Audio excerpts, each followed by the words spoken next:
亲爱的观众朋友们，大家好，欢迎大家来到天津卫视大型情感节目《爱情保卫战》。登录微信，搜索我们“爱情保卫战”官微视频号，每天晚上8点呢到10点，我们会开通直播，我们的情感导师都会在线帮您答疑解惑，欢迎大家和我们连麦。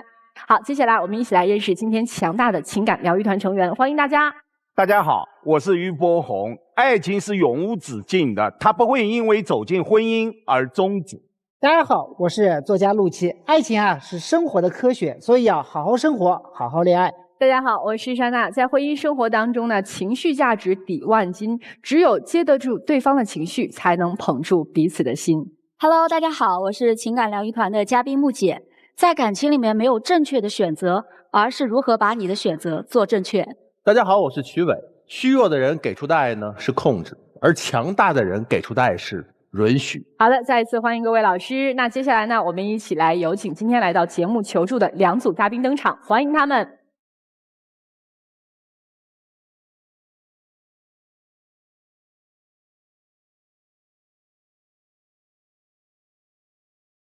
本期第一对情感嘉宾，贾先生26岁，来自辽宁汽车美容；黄女士29岁，来自黑龙江文员。他们遇到了怎样的情感困惑呢？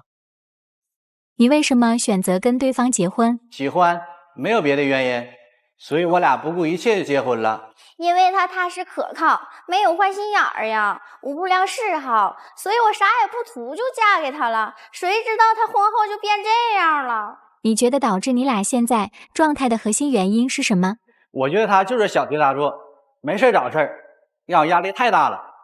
我觉得就是因为当年没让他付出什么，他现在就不珍惜，不论是朋友的事儿、家人的事儿，还是工作上的事儿，反正什么事儿都比我重要。我就想知道我到底要怎么做才能让他重视我。哦，怎么做才能让他重视你？现在是做啥都已经引不起他的关注了吗？就是领证开始，我们老家的房子就是装修嘛，另一个屋就是装修一半了，但是还没有完成。然后就是我们为了加快进度，然后我们就自己干。然后我当时也跟着干了，我就是去砸那个墙嘛，挺累的。然后那个屋有一个大地垫，我就坐那休息了。然后把风扇拿到我跟前了，我就不明白为什么他当时他瞪我一眼。这是啥时候的事儿？就是从领证没多久开始。几年前领的呀？2022年嘛，3年了。3年前他瞪你一眼，你记到现在呀？主要是还没完事儿呢，然后姐不进来了嘛。然后姐进来的时候，我们俩就是拿风扇的过程当中，我就想给她拿回去，我姐就不小心把手指头给割破了。然后她当时还是恶狠狠的瞪我一眼，就那种眼神就把我刀了一样，就很让我害怕，一点安全感都没有。就瞪了，当时是瞪了2眼，不是瞪了1眼哈。电扇是从什么地方拿到你自己面前？是在大家在吹的时候你拿到自己面前是吧？是我先进去的。我先进去，然后我就拿到我跟前了，然后这是一个大地垫嘛，然后我就躺在这里了。你瞪它干什么呀？那你相当于很自私啊，拿到自己面前吹呀，你应该放到中间吹啊。你不觉得我都已经为你就是说去砸大墙去了？我之前我从来没有干过这些事情，然后之后你却那么恶狠狠瞪我一眼，你不觉得很让我心寒吗？我觉得我挺委屈的，我就哭了。你现在是不是说起来也想哭呢？我就感觉我挺委屈，因为我当时我没图他啥呀。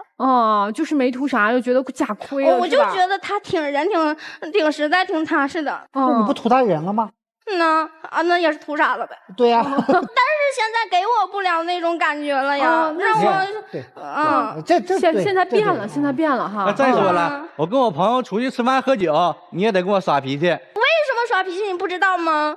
老师，当时我这个脚不是下楼崴伤了吗？然后也能一瘸一拐的走，然后他朋友找他出去喝酒，他让我也跟他一起去了。去了的时候呢，回来都凌晨了，你把我扔在那儿，你咋想呢？那凌晨不很正常吗？谁喝酒吃饭不得凌晨呢？很正常啊！你把我一个人扔在这，你不关心我的安全吗？你不应该保护你的妻子吗？等会儿把你扔在哪儿了？把我扔在那个小区楼下了，那小区黑，都凌晨了。为啥把你扔在小区里？我送他朋友去了。那不就是把你送到小区楼下了吗？就是没送到家门，就送到小区楼道底下了。我自己蹦到小区楼下的，我搁那等着呢。你这样多小心眼儿啊！我就很生气，然后他过了一会儿回来，然后他来句什么？哎呀，我得有自知之明啊！啪打个地铺碎地去了。你不觉得你应该当时第一时间你就应该再跟我说这件事情吗？你不应该跟我说一句对不起媳妇儿或者怎么样吗？你连个态度都没有啊！那当时我都喝多了啊。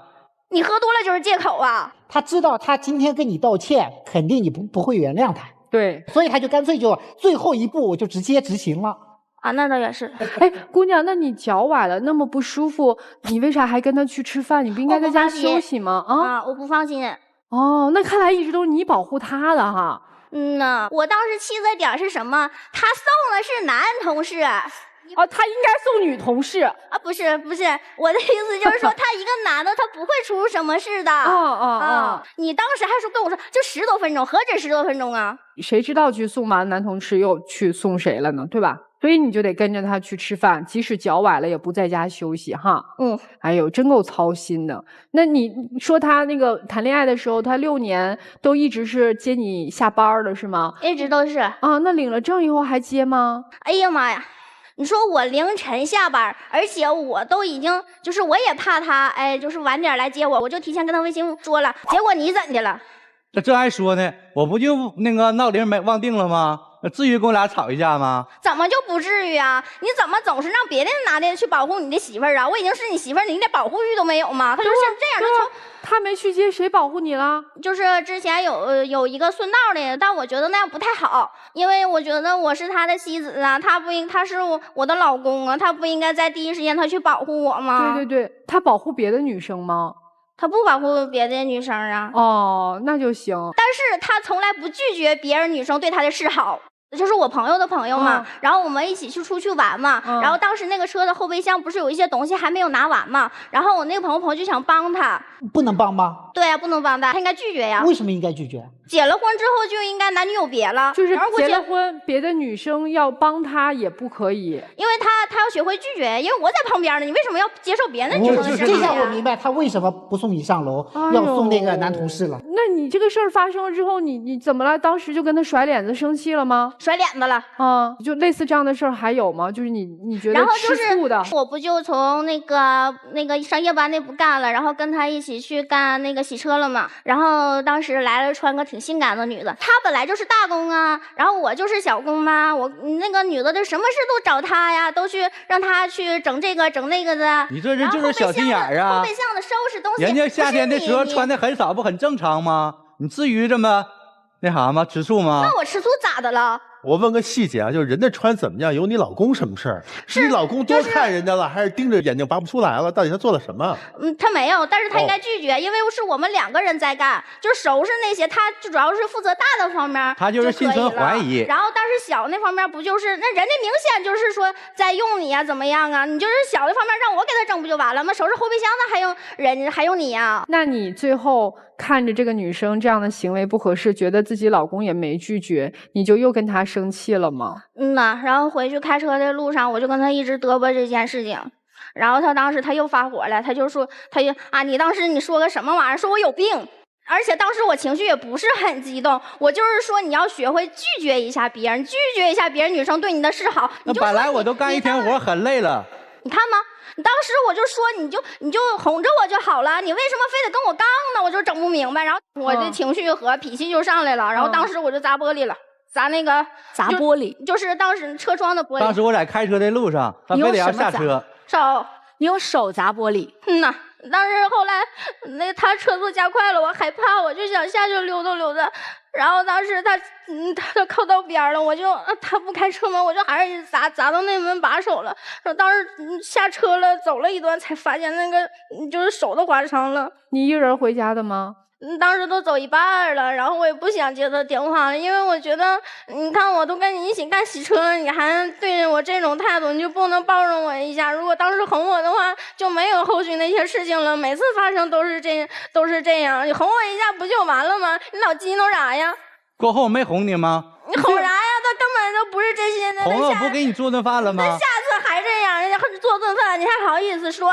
当时做饭的时候，他做的那个是红烧云豆嘛，红烧豆角。当时那个煤气灶就灭火了，然后他要端那个，我要赶紧提醒他那个很烫的，你别用手端。完了，他当时又恶狠狠地说，就因为你在我身边，还说我磨叽。那当时我不是上了一天班，为了哄你做顿饭吗？不就没做好吗？我好心提醒你，你还这么对待我，你不觉得你太让人伤心了吗？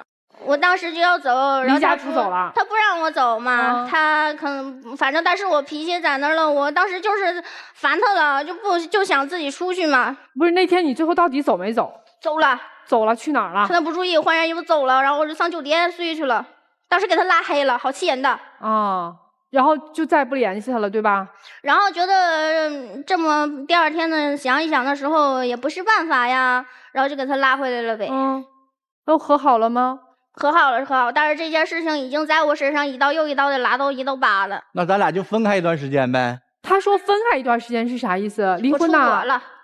因为那婚姻也不是儿戏呀，你说不能说因为吵吵闹闹就要离婚呢，婚人在一起都挺不容易的。挺好，挺好，做一个距离上的隔离，对吧？物理隔离，这样的话俩人。人都说距离产生美，结果，哎呀妈，距离有了是美没了是吗？呐。你出国去哪儿了？去日本打工去了。你去那儿打工怎么样啊？自己在日本跟他分开的日子开心吗？也不开心呐，因为我想他呀。然后之后我就说我想你呀，然后他就微信就说吃了吗？完事儿了没了啊？我说我吃了。然后之后我有一天我就给他发微信视频嘛，然后他就说跟朋友喝酒呢。我说我在这边好不容易分开一段时间，那你还看着我呀？彻底自由了。对呀，他盼着呢，好不容易分开了。他跟我想的就不一样嘛。告我啊，那我得聊到很晚呢，咱俩先挂了吧。我当时就很生气，我就给他拉黑了。然后第二天的时候，我就不知道跟谁说嘛，我就跟我同事说了。然后我同事说，那你给他拉黑不行啊，你这样老拉黑人家的话不是个办法啊。完了我就又给他拉回来了。然后过后我感冒了，发烧了，然后我也很想他。他当时说他感冒了嘛，以前感冒都是我会叮嘱他，因为我之前在药房上班嘛，然后告诉他吃什么药，然后这回他都有1个礼拜了，然后也没好，就一直发烧，从低烧一直到高烧，然后我也挺心疼他的，我就心软了，然后我就回来了。回来照顾他来了哈。我当时拎个2大箱子呀，到那个郊区还好远的呢，从郊区就是到那个坐车的地方嘛。是，然后我当时还走错机场了，那俩机场离那还挺远的呢。对呀。那到当时我回来之后没几天，然后他还是那态度，然后我就发现了上一次那件事情，就是做饭吵挺凶的那件事情吗？你去酒店住。第一天我不给他拉黑了吗？然后他那个我就发现了朋友圈里面，因为我也不放心呢，我就去看他朋友圈，然后就发现有他的影子，然后当时还有女的，然后他还搁那给乐。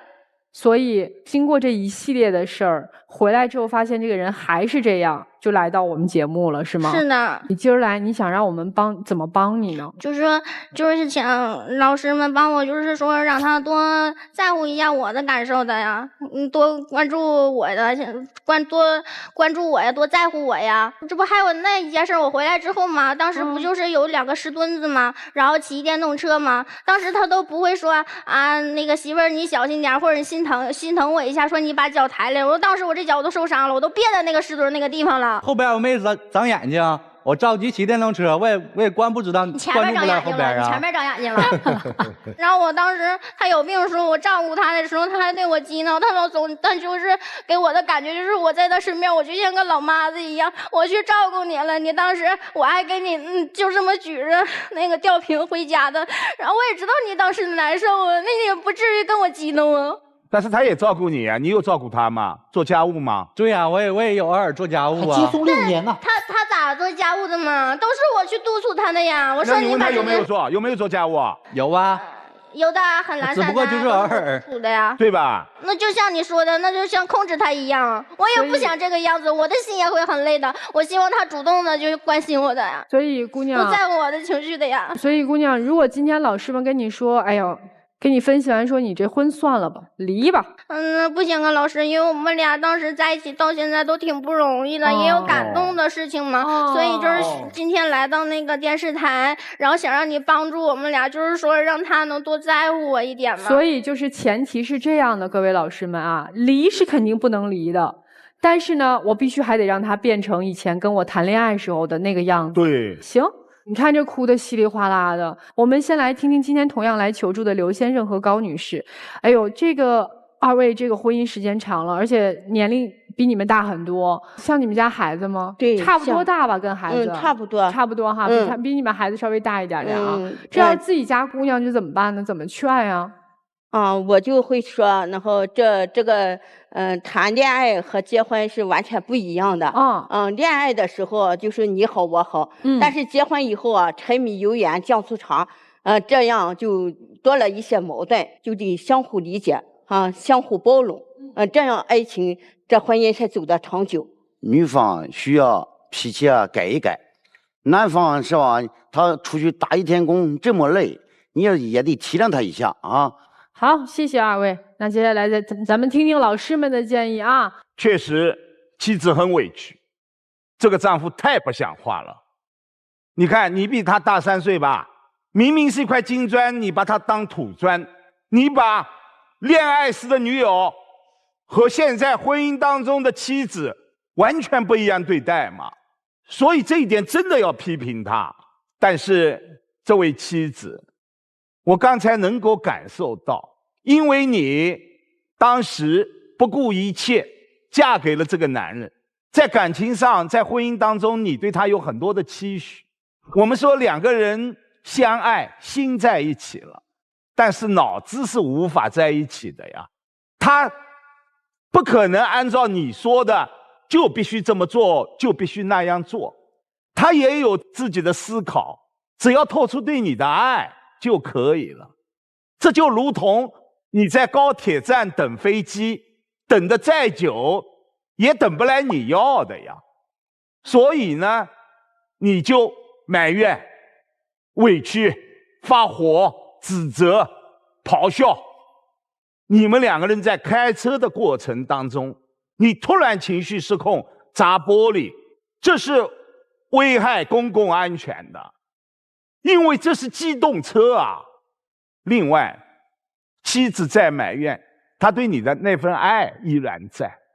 你看，你生病了，如果心中没有你，打了2个月工，那就打2年呗，再打20年呗，就在当地和你离了婚再嫁人呗。他没有啊。所以丈夫哄，无条件的哄，也可以没有原则的哄，因为这是你的爱人。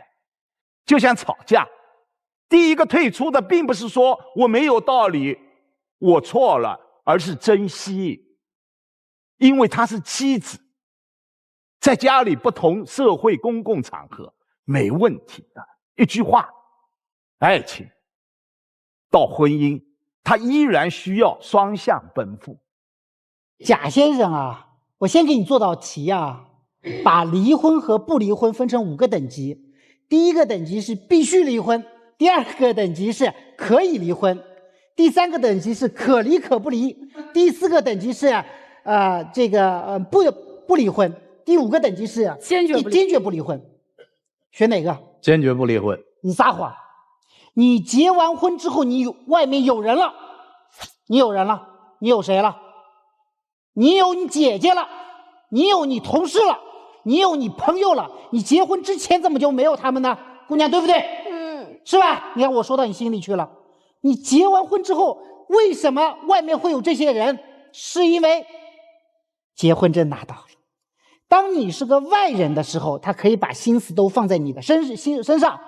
但是如果你是个内人的话，你和我是一体了，那么我对外的心思也得放在别的人身上。所以这叫内外有别。你进了内室，外面的那个关注和注意力就不再属于你了。姑娘，为什么你的表述里面你没有姐姐，没有朋友，没有那些同事，你只有他呢？因为你被人收入内室之后，你就真的大门不出二门不迈了呀，你就真的不再看这个世界了呀。这是谁的问题啊？2025年了，姑娘，你在这哭什么呢？你现在这个东西是什么？你现在这个东西叫寄生者的悲歌。你是一个寄生者，你说我什么都不图你，你真的不图吗？你图啊，你图他的长相，你图他是个好人，你图他对你所有的关心和所有对你的好，你图的东西多了，你图他整个生命啊，你图他整个人生啊。所以你把自己寄生在了他对你的好上面。所以姑娘，把自己挂在一个男人的裤腰带上面，不会让你显得更有价值的。现在你们结婚才2、3年的时间，已经是这个样子。我可以告诉你，刚才那道题这个男人撒谎了，他现在处于一个可离可不离的状态。如果今天你真的下了舞台，你转身走了，你信不信他绝对能接受和你去领离婚证？所以姑娘，听我一句话，价值感才是你在婚姻里面拥有安全感的核心。不要寄生在爱情、恋爱、婚姻里面，没有任何一个其他的人能让你的生命更圆满，除了你自己。姑娘，跟你过日子太累了，真的，我要你老公早跟你离了。对，我天哪，我每天都得像哄小姑娘一样，你就像小女儿一样，得哄着你，得宠着你。我但凡有一点失职，或者说没注意到、没照顾到的，就哭了。不行，你就不爱我了，不关注我了，不重视我了，不在乎我了，咋的都得围着你转。你是太阳啊，姑娘，我再告诉你一个人生现实啊，就是你在情感当中享受做公主的高光时刻已经一去不复返啦。在你谈恋爱的6年当中，就是你人生的高光。这个男人再也不会像谈恋爱那个时候对你那样无微不至的照顾啦。因为男人和女人进入情感的状态，就是女人一直在走上坡路，男人一直在走下坡路。他下来了，他就不会再上去了，因为上这个山可太累了。他终于把你骗到手，娶到手了，他怎么还可能再去爬那座山呢？结婚就是在和一个人的缺点过日子，而谈恋爱的过程是和一个人的优点在谈恋爱。如果你自己不在意自己，自己不重视自己，自己不好好爱自己的话，你去把这些东西放在其他人的身上，希望放在别的人身上，那你一定会失望。说白了，这辈子和谁结婚都一样，过到最后是和自己一个人在过。你说你图他对你好，而其实最不应该找的就是一个只看这个人对我好。我们要找一个本身就很好的人，而不是这个人他对我好。因为这个人他身上除了对你好没有别的优点的话，当有一天他不爱你了，对你不好了，你就什么都没有了。所以姑娘2点，第一，降低你的期待值；第二，好好爱自己。听完你们的故事啊，我有个感受，就是当沟通不在一个频率的时候，爱情就像2座孤岛，你们俩就像2座孤岛，互相彼此不通路。就是感情当中最大的悲剧是什么？不是说吵得天翻地覆，而是一个人已经喊破了喉咙，另外一个人他完全听不见。但是姑娘，我想跟你说，你除了这种指责性的抱怨，你有真的学会好好的跟老公沟通吗？因为在你刚刚聊的所有的话里面，我听到都是啊，我为你付出这么多啊，你还这样对我，你不重视我。你看，你所有的语言它都是指责性的。但是我们在两性关系里面，你要学会非暴力的沟通。因为我当时从就是风扇的一件事情嘛，就回老家砸墙，然后他当时白了我一眼的时候，我就已经没有办法跟他沟通下去了。他沟通了，他还是会去说你怎么就这人，怎么就这样，就是没有让我办法再沟通下去了，直接给我封上了。除了之前，包括像今天，你没发现今天都是你在抱怨，他保持沉默吗？所以如果你的婚姻想经营下去，首先第一点，摒除你的受害者思维。这个世界上没有人对不起你，包括你老公，他有他自己的认知，有他的价值观，你有你的，互相彼此尊重非常重要。如果婚姻要走下去，这个是基础。第二点，其实你们2个人的情绪管理都是双重失效的。男方从开场到现在一个表情，因为他不知道怎么来应对，所以你们在情绪管理上都有很大的问题，包括像你一生气就摔东西啊，甚至在车上可以把手砸到出血。但是男方又习惯用这种冷处理、回避或者突然发火来应对，所以你们现在的沟通模式已经出现了这种恶性的结果，正在侵蚀你们的婚姻基底。所以我觉得你们真的要去正视你们沟通当中的问题，双方都要去改变自己。女方要学会干嘛？好好倾听。男方要学会好好说，但是你应该要多听一听的，你要少说了。所以说在婚姻当中，我们从来不说找一个完美的人，而是学会跟一个不完美的人如何去更好的共度我们的婚姻生活。所以希望接下来你们真的能够好好的去把各自的问题可以去梳理梳理，然后先生学会好好沟通，你学会好好倾听。谢谢木姐。那想要了解木姐的观众，现在有一个非常简单的方式啊，大家可以去搜索我们木姐的微信公众号，并且去关注。你只需要回复"爱情保卫战"这5个字，就可以得到我们的新人礼。我觉得你们2个人应该分开了，分开当中获益最大的就是女士，好像你听起来，你看你所有的事情都是围绕着你的情感的，好像你是在控制她，但实则他这个人，你们这关系一直在控制着你，影响你的工作，影响你的社交，居然一次吵架你就出国了。你别看他送你6年，他不可能再继续每天再送你，不可能的。这就不爱你了吗？这就不看重你了吗？不是的，我们每个阶段都有不同的相处的方式。热恋我们都会天天送，但结婚了我们还会天天接吗？但这就意味着他不重视你了吗？当然不是。因为阶段的我们都有阶段的工作或者生活的重点，现阶段它的重点一定是在事业上。现阶段因为你的这种情感的这种索取或者是占有，他一定是想，哎，我多一些空间，我喘息嘛。为什么要喘息？因为要跟你继续过下去。但是你不能啊，你一直要求他高浓度的对待你，说明你什么？说明你内在很匮乏。匮乏的人给出的爱就是占有。恐惧的人给出的爱就是担忧，自卑的人给出的爱就是不信任。所以你看你这段婚姻怎么可能幸福呢？对吗？所以说我们要先让自己做满足啊！我觉得你们应该分开一段时间，或者说你们俩的这种关系，你这边要稍微的放一放，你要懂得成长。如此的一味的索要，有一天他一定会离开你的，一定。记住，这是警告。就这样。哎呀，接下来你俩坐那儿休息一会儿，然后我们听听别人的故事，也想想老师们刚才跟你们说的话。好，接下来请2组嘉宾交换位置。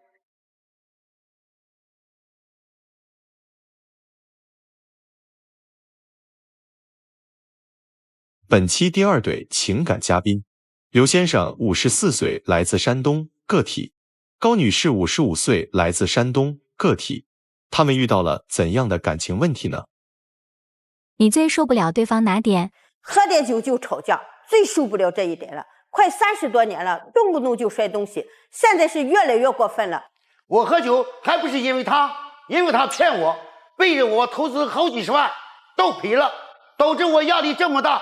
我喝点酒怎么了？你能给这段婚姻打几分？10分满分的话，也就给他2分。现在回想起来，从没结婚就开始吵，一直到现在，中间也分分合合。为了孩子也忍了这么多年，他不但不理解我，还怨我，我真是太委屈了，坚持不下去了。他坚持不住，我还坚持不住。投资之前我就给他打3分，因为他脾气实在太暴了。投资之后就是0分，为啥？他不能理解我的压力呢？哎呦我的天，这打分一个0分，一个2分哈，那0分了你还来爱宝干嘛呀，先生？就是当时他做那个理发店的时候还是挺好的。他说你就在店里和我干吧，本身咱手里就有20多万，然后他背着我又借了那个60万，就是这样，我们就产生了矛盾。是这样，老师，我是自己开的理发店嘛。哦，开理发店的。对，开理发店接触的朋友啊，都是美容行业的哈，他们干的是养生的美容的，都挺赚钱。我这个店是18年投资的，那时候说实话，我的同行都很赚钱。这样我的朋友就劝我说，你去开个养生吧，开个美容店吧哈。理发店确实挺脏挺累的，我朋友就建议我去开那个养生会所。我开的时候我也告诉他了，但是呢，借钱的事我没告诉他。为啥没告诉？因为我怕他阻止我，因为我们的钱不够。那最后这个店干得怎么样啊？全部都打水漂了嘛。我们那20多万打了水漂也不要紧，你借的这60万，你最起码得跟我说。和你说的时候，你不就挡住我不让我开了吗？他就是怀疑我这60万不是投到美容院。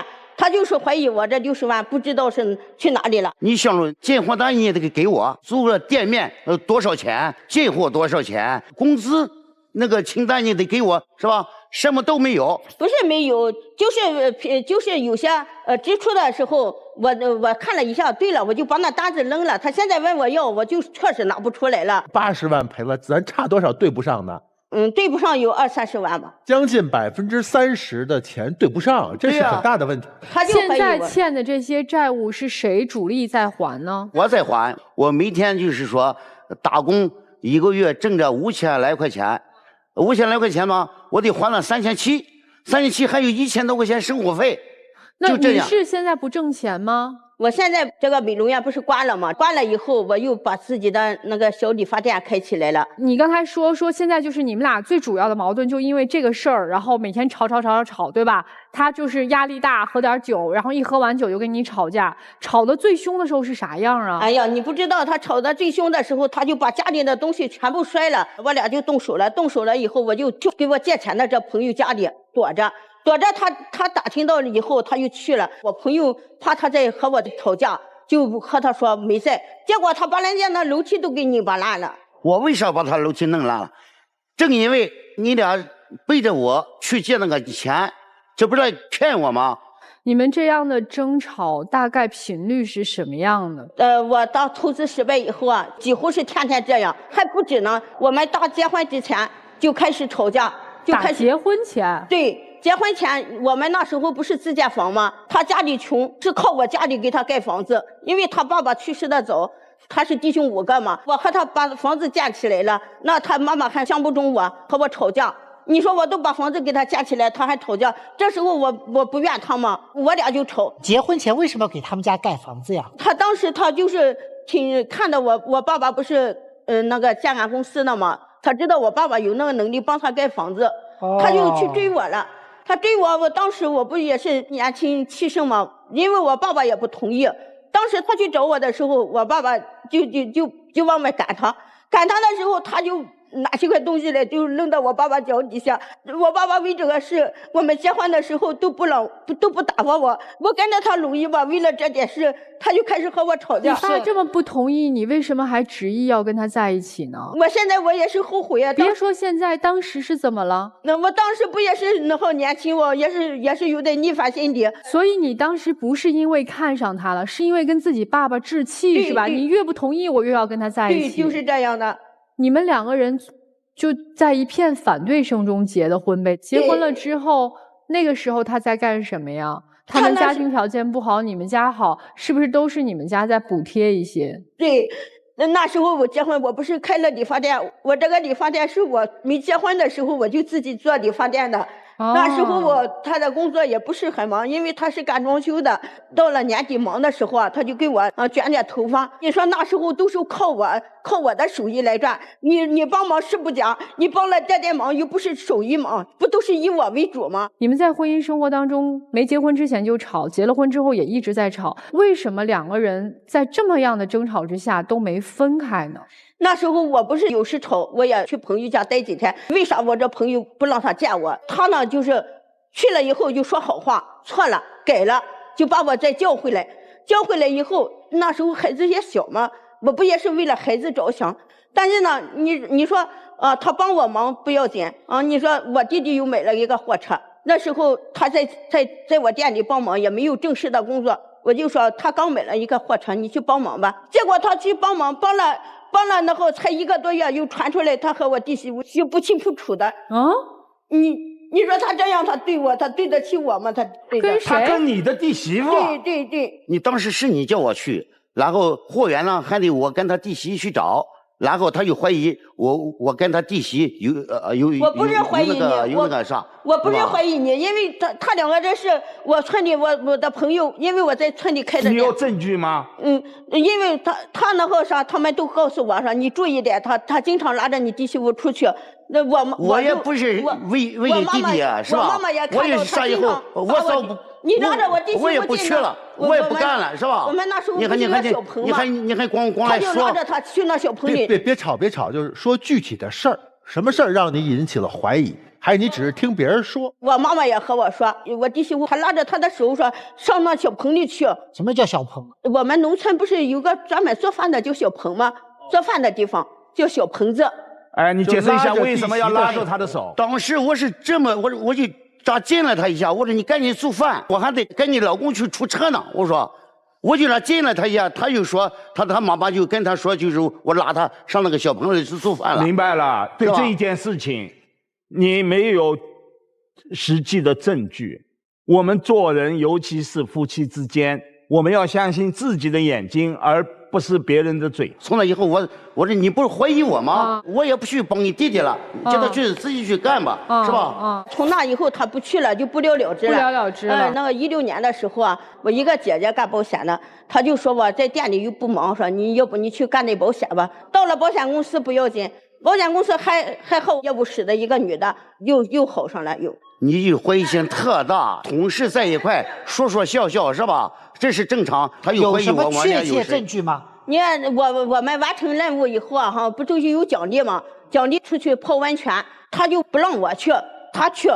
结果后来我才知道，因为那个女业务员，她也达标了。他也去泡温泉，他们拍的照片拍过来了，是他俩在一起泡的。就他们2个还是有别人？别人都有，但是他2个是挨着的，这个不要紧哈。我和我朋友出去吃饭的时候，正好碰到他俩在一起吃饭，我扭头就走了。我也不想让我朋友知道他在外面就和这些女的不清不楚的，对我影响也是不好的。第一，看到了他俩坐在一起泡温泉；第二，看到了他俩在一起吃饭，还有其他的行为吗？就是我回家的时候啊，那个女的正好从我家里出来。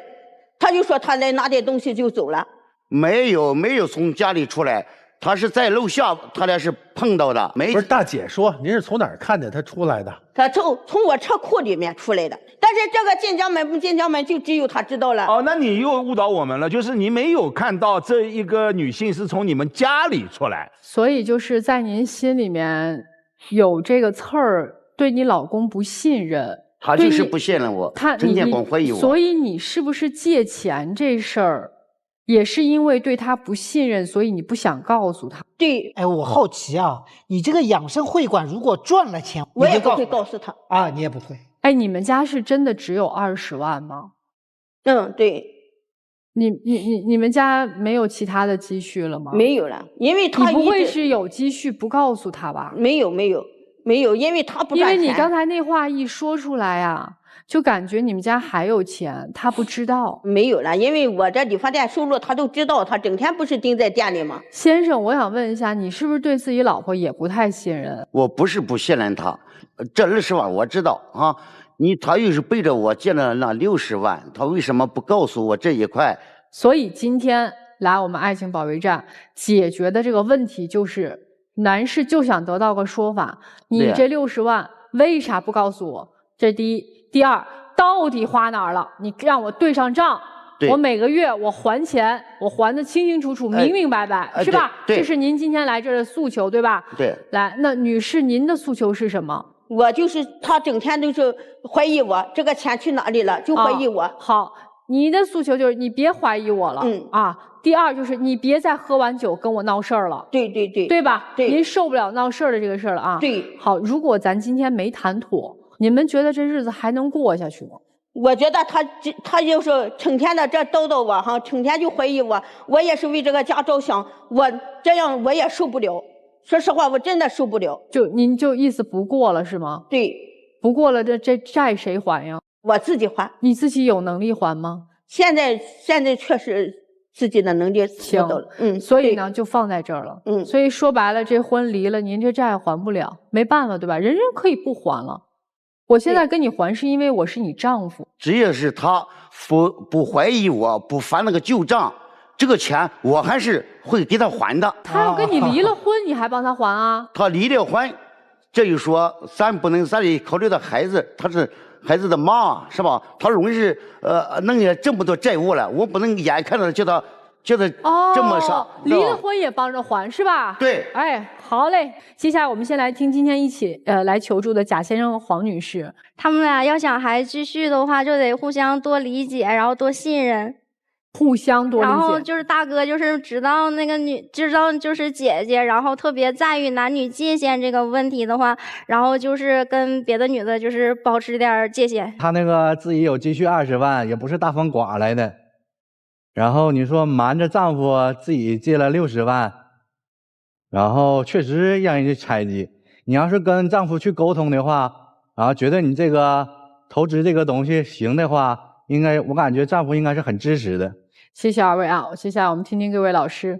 我认为中老年夫妻最需要的是学会放下。事情它已经在了，改变不了了。我们再争再吵再埋怨，能解决问题吗？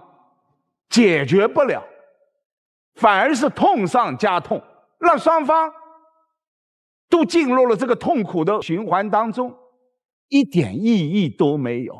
所以我在想，尤其是丈夫，他确实错了，但是这个妻子当年就靠着自己的手艺开一家小理发店养活这个家，他现在确实是错了，但怎么办呢？我认为做丈夫的，我经常说，婚姻当中我们要讲感情，还要讲义气。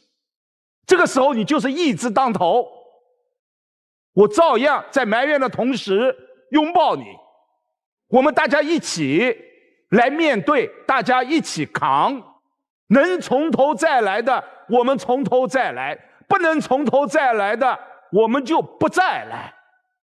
我们不能东山再起，我们就两个人一起面对日落西山，携手黄昏，我们过苦日子，一起慢慢的还债。这也是婚姻当中的一种温暖。我想做丈夫的，你多点反思，他现在很痛苦，比你更痛苦，他现在很敏感，比你更敏感，你多理解他一点，包容他一点。怀疑什么，就代表一个人在意什么。你怀疑他出轨，说明你在意感情，你从来不在意钱，对吧？所以你手上是一票烂账。但是你有没有发现，你老公他只在意钱，因为他只怀疑钱。你老公这个人在他所有的人生阶段里面，其实都体现出一件事，就是在占你和你家的便宜，从来没有改变过。直至有一天他发现，哎，你来占我便宜了，他开始翻脸了，开始摔东西了，开始喝完酒之后跟你提离婚了。所以整个人生你重新思考一遍，这段婚姻究竟是真的成立的，还是基于你在不断付出之下成立的？这段婚姻究竟是跟你想的一样，你们两个人真的是有那么深的真感情的，还是一个你单边的在不断的支撑这段感情？我觉得是我单边支撑的。好，刚才他说哪怕离婚了我也会替他还钱的，毕竟是我孩子的妈。你是不是很感动？我告诉你，这意味着什么你知道吗？这意味着他思考过离婚之后他会怎么样。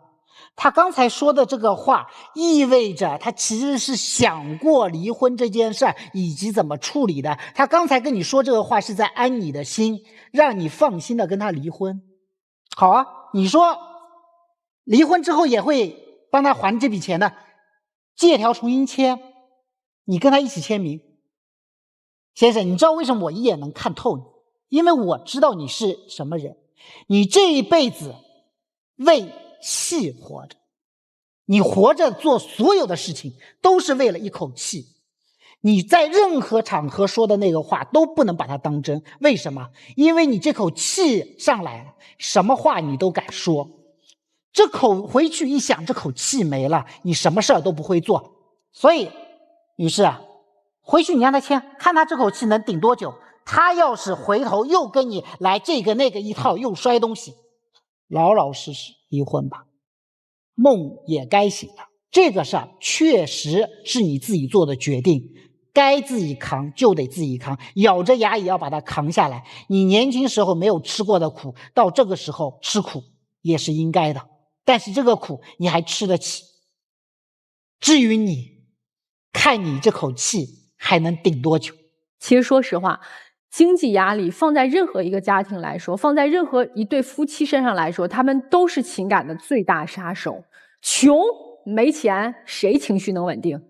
我们有孩子要养，我们有父母要赡养，我们的日子也得过，谁情绪能稳定？谁都稳定不了。所以他喝酒发脾气，发牢骚，这个是在所难免的。你不是不接受他喝酒唠叨，你现在是不接受他拿着这个事儿可以凌驾于你之上，所以你会开始在台上去翻这些所有的这些旧账，你心态崩了。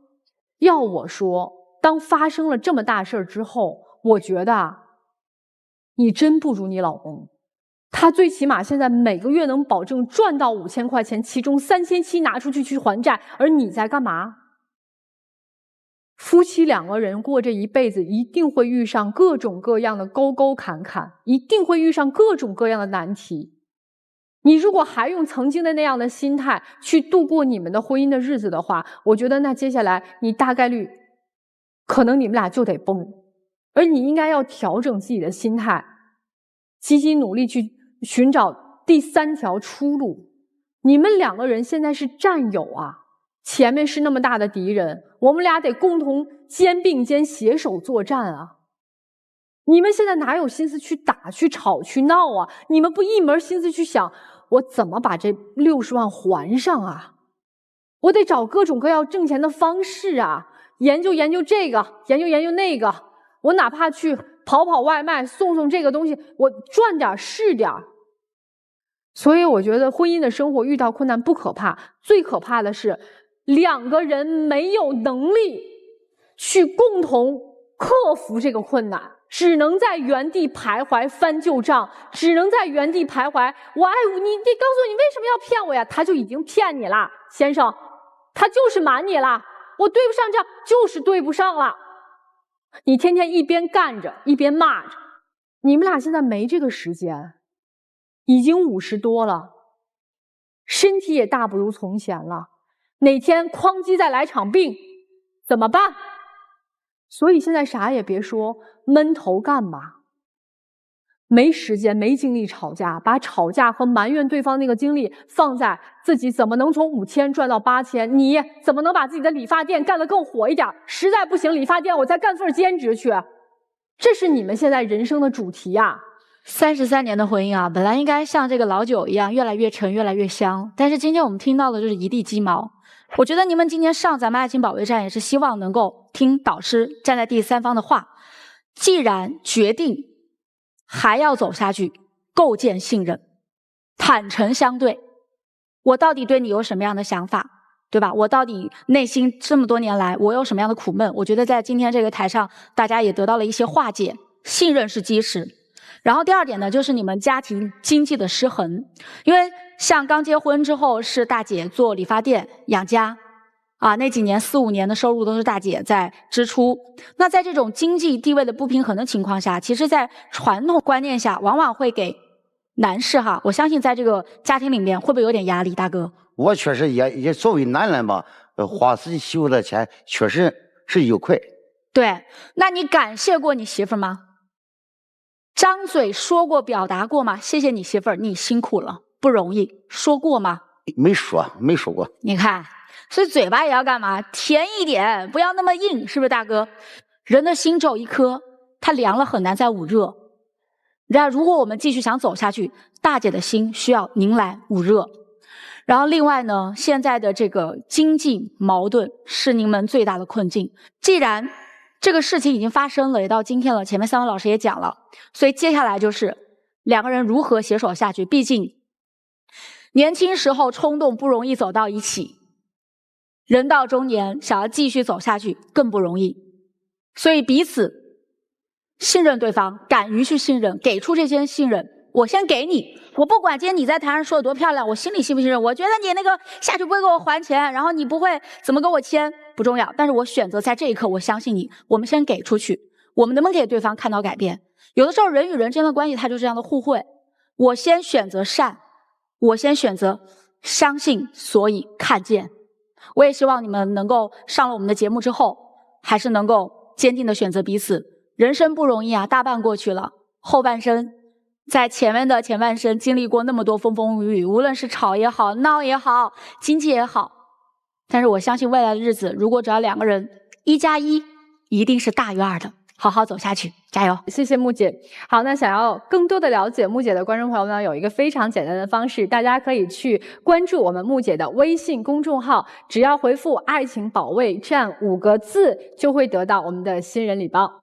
先生，我问你啊，你觉得30多年，到底是你付出的多呀，还是你妻子付出的多呀？在感情上，是他付出的多。但凡你能想一想他对你的好，想一想你的那些小心思，你就不这么硬就行了，很多事都过去了。真的，就刚才这全场，我信一句话，就跟陆琪老师说，这钱我们离婚了我也还，我认你，我信你，但何必装呢？你还是还，你还得起吗？钱债好还，情债你还得清吗？想想这个事儿好不好？因为夫妻2个人在一起，若就是说激情可能早就没了，但是感情一定是有的。感情里面有3个情：亲情、友情，还有恩情。这你们都要念念对方的恩情，要去还恩的，要去报恩的。但我们想想看，日子如果只翻这个旧账本的话，这账本是越翻越破，过得开心吗？你那个钱真的就是挣到之后啊，如果投资成功了，你真的不给他花吗？不能够，你给他花的可能还不少。看你欠我的吧，我每给你花1分钱就欠我的吧。哎，要的就是这个，在感情当中你一定是这个优越感，是控制者，对不对？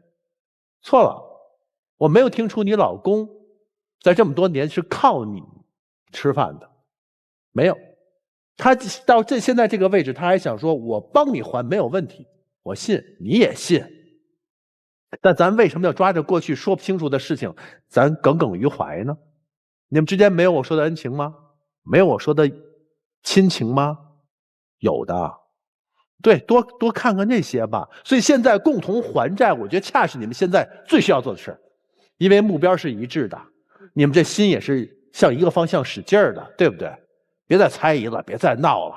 什么我给你打3分，我给你打0分，呵呵，不就实际生活当中还得一点一点去还钱吗？对吗？在一起好好的，先把这第一目标完成，然后你们感情咱往河里过，好不好？你得认他的优点，你夸夸老公，不是无一是处的，对吗？这样你们的日子真的是会过得好的。那接下来就请我们2组嘉宾啊，回到门后。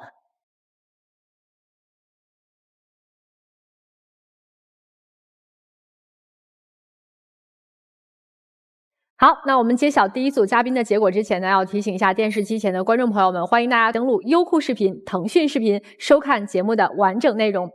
登录微信搜索我们爱情保卫战官微视频号，每天晚上8点呢到10点我们会开通直播，我们的情感导师都会在线帮您答疑解惑，欢迎大家和我们连麦。让我们一起来看结果，3、2、1，请开门。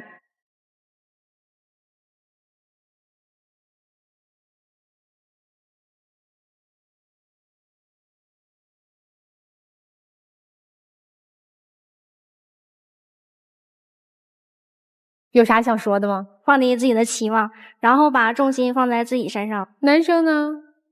因为这段婚姻我俩恋爱了很长时间，也很不容易到结婚，然后也不希望彼此因为某些事，然后去走最极端的方式来解决这个问题。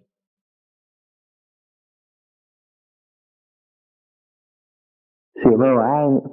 我也爱你的。今天就是5万人，我都没给你准备礼物。没关系的。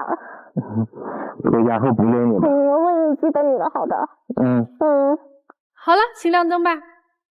啊，吃狗粮了。抱着说了个啥？说要给他准备礼物。对、哦，祝你们幸福，回去准备收你的礼物吧。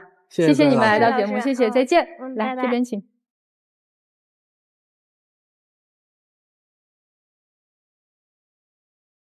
有很多想要参与我们爱情保卫战的观众朋友们啊，你们如果有情感困惑的话，找到我们的方式非常的简单，你们只要去打开微信，搜索爱情保卫战官微的公众号、视频号，记着我们不收取任何的报名费，小心被骗。我们一起看第2组的结果，来，3、2、1，请开门。肯定出来，再怎么争，再怎么吵，肯定出来，肯定出来，肯定出来，喏，分不掉，早在门口了。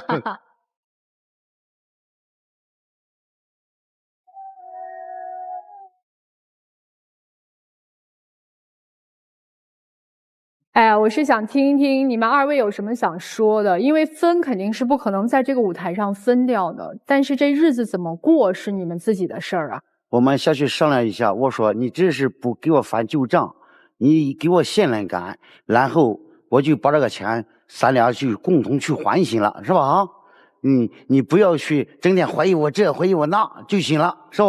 我这个账我是给你还是定了。有一点啊，丈夫不想让人家怀疑，咱不能干那让怀疑的事儿啊，对吧？砸东西还砸吗？不砸了。啊，砸完不还得买吗？你还得买吗？对呀，那不还得花钱吗？没钱买是吧？酒也少喝点儿，喝酒的钱不也能还账吗？对呀。对，其实我也有错，当时投资的时候，光就我确实我自己做的有点不对，没和他说，我也反思一下，确实这笔钱他也挺累的，出去干活，我也得理解一下，以前的事就放下了，就不说了。好，谢谢啊！美好发生，怎能不看？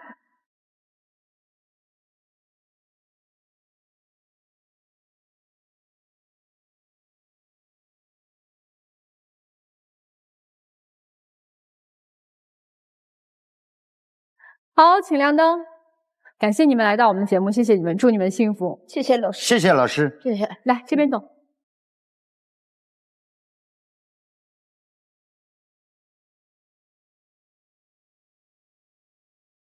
非常感谢我们几位老师，同时呢，也感谢观众朋友们的收看和陪伴，我们下期再见。